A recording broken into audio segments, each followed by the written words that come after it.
Shalom, pemirsa yang diberkati Tuhan. Sebelum kita membaca dan merenungkan akan bagian sabda kebenaran firman Tuhan, mari kita satu dalam doa. Kita berdoa. Firman yang hidup selalu akan menghidupkan kami. Betapa bangganya kami punya Allah seperti Engkau yang selalu peduli dan memanggil kami lewat channel Kelapo Sukacita untuk selalu mau mendengarkan suara Tuhan, isi hati Tuhan, supaya Engkau dapat membentuk kami lewat karakter, sifat, dan tingkah laku kami untuk ada di dalam jalan kebenaran. Terima kasih Bapa, hamba yang Engkau Allah percayakan, lengkapilah hamba dengan hikmat, pengetahuan, dan wawasan tentang firman-Mu. Maka mari Bapa, berbicaralah kepada kami, karena kami telah siap untuk mau menyambut firman-Mu. Amin. Pemirsa yang diberkati Tuhan, pembacaan firman Tuhan terambil dari kitab Matius pasal 26 ayatnya yang ke-56. Matius pasal 26 ayatnya yang ke-56. Dengan perikop pembacaan, akan tetapi semua ini terjadi supaya genap yang ada tertulis dalam kitab nabi-nabi. Lalu semua murid itu meninggalkan dia dan melarikan diri.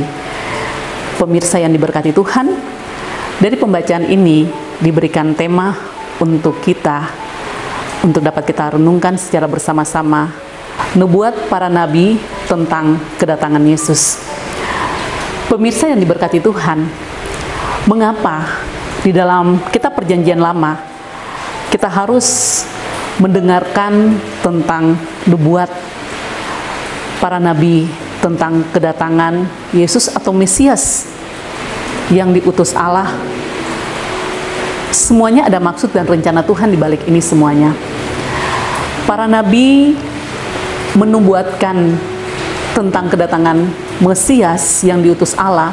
Ini maksudnya dan tujuan.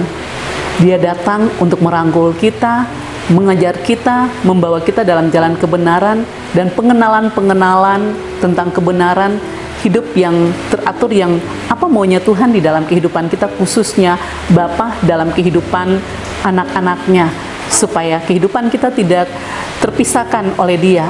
Ia punya cinta kasih sayang yang begitu besar, yang dapat mau merangkul kita dengan pengajaran-pengajaran lewat kehadiran Yesus Kristus, putranya yang tunggal, dan Ia mau menebus dosa-dosa kita. Mengapa Dia harus menebus dosa-dosa kita? Tanpa kasih Allah dalam kehidupan saya dan pemirsa, kita tidak akan bisa ada di dalam suatu perdamaian. Dia datang menghadirkan kasih, Dia datang meninggalkan kasih, damai sejahtera bagi kita yang mau menerima Dia, meresponi Dia, dan menghidupkan Dia yang adalah firman yang selalu hidup di dalam kehidupan saya dan pemirsa sekalian. Pemirsa yang diberkati Tuhan, kita sebagai anak-anak Tuhan, kita melihat sebagaimana Yesus yang telah ditangkap, salah satu murid, Yudas, yang telah menunjukkan tanda supaya para ahli-ahli Taurat, imam-imam, bahkan tentara Romawi, sekelompok yang ada bersama-sama dengan Yudas, dengan ia menunjukkan tanda mencium Yesus. Lalu mereka menangkap Yesus. Mereka datang dengan petung dan lengkapnya pedang. Mereka datang dengan kelengkapan pedang dan petung untuk menangkap Yesus. Sehingga Yesus mengatakan, akan tetapi semua ini terjadi supaya genap yang ada tertulis dalam kitab nabi-nabi. Yang ada tertulis dalam kitab nabi-nabi ini, Dia itu adalah Mesias, Yesus Mesias, yang diutus Allah untuk menebus dosa-dosa kita. Itulah tujuan para nabi-nabi yang Allah percayakan dan mengizinkan semuanya ini harus terjadi. Sebelum terjadi, sudah disampaikan terlebih dahulu, supaya mereka, umat-umat manusia yang Allah izinkan ada dalam dunia ini, mereka bersiap-siap untuk menyambut dan menerima Dia, dan dapat mengakui Dia sebagai Tuhan yang hidup, yang menyelamatkan saya dan pemirsa sekalian.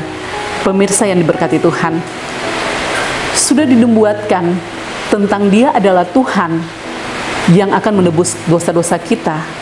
Tapi mengapa murid-murid meninggalkan dia dan melarikan diri. Padahal murid-murid selalu ada bersama-sama dengan Yesus. Siang malam selalu berjalan dan makan, minum, tidur bersama-sama, dan ada dalam suatu pemberian pengajaran-pengajaran kepada sesama untuk mereka dapat mengenal tentang kebenaran. Tetapi mengapa mereka harus meninggalkan Yesus, melarikan diri? Terlihat bukti bahwa mereka hanya cuma sebagai asal-asalan mengikuti Yesus, supaya mereka dapat dikenal bahwa mereka adalah sebagai pengikut Kristus. Tetapi kenyataan hidup mereka tidak menghidupkan firman. Kenyataan hidup mereka tidak melakukan firman di dalam kehidupan mereka tiap-tiap hari, hanya sebagai simbol formalitas mereka ada bersama Yesus. Tapi ketika Yesus mengalami kesusahan, penderitaan, dengan tantangan yang sedang terjadi, mereka lihat Yesus yang telah ditangkap. Kalau dikaitkan dalam perjanjian lama tentang dia adalah Tuhan yang akan menyelamatkan kehidupan manusia, membebaskan manusia dari dosa, pasti secara manusia murid-murid ini akan berpikir dan mengatakan, mengapa dia Tuhan, dia tidak bisa untuk menyelamatkan dirinya? Dan sedangkan Yesus yang telah ditangkap ini, sekelompok orang yang datang dan menangkap Yesus, itu mereka datang dengan pedang dan petung, sehingga murid-murid ini tidak berdaya, mereka tidak mampu untuk membela Yesus, tidak bisa untuk membebaskan Yesus. Tapi ada maksud dan rencana Tuhan dibuat dalam kitab para nabi-nabi dengan maksud mau menyelamatkan saya dan pemirsa. Bagi kita yang mau menerima dia, mau meresponi dia, dan percaya kepada dia sebagai Tuhan yang menyelamatkan hidup saya dan pemirsa, harga yang sangat mahal dia berikan dalam kehidupan saya dan pemirsa. Keselamatan hidup yang abadi dan kekal dia berikan dengan cuma-cuma atas pengorbanannya. Darah yang suci dan kudus tertumpah untuk menyucikan dan menguduskan hidup saya dan pemirsa. Tubuh daging yang suci dan kudus hanya demi untuk mau menanggung dosa saya dan pemirsa, dan ia telah membawa kehidupan keberdosaan saya dan pemirsa ada di dalam suatu kematian yang telah ia tanamkan, dan ia bangkit dengan kehidupan, memberikan hidup untuk saya dan pemirsa yang percaya kepadanya. Amin. Mari kita satu dalam doa, kita berdoa. Terima kasih Bapa, kami mengucap syukur pada Engkau Allah yang hidup.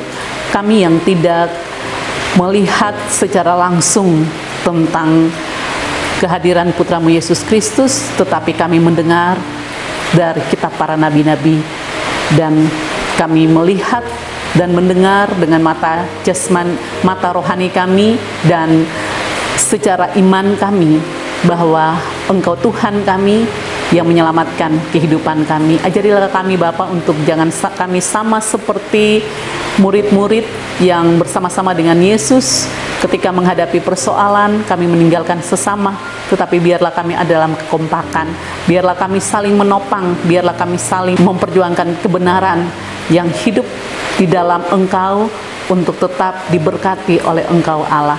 Bapa, terima kasih, kami bersyukur pada Engkau Allah yang hidup. Inilah doa kami. Amin. Shalom. Tuhan memberkati.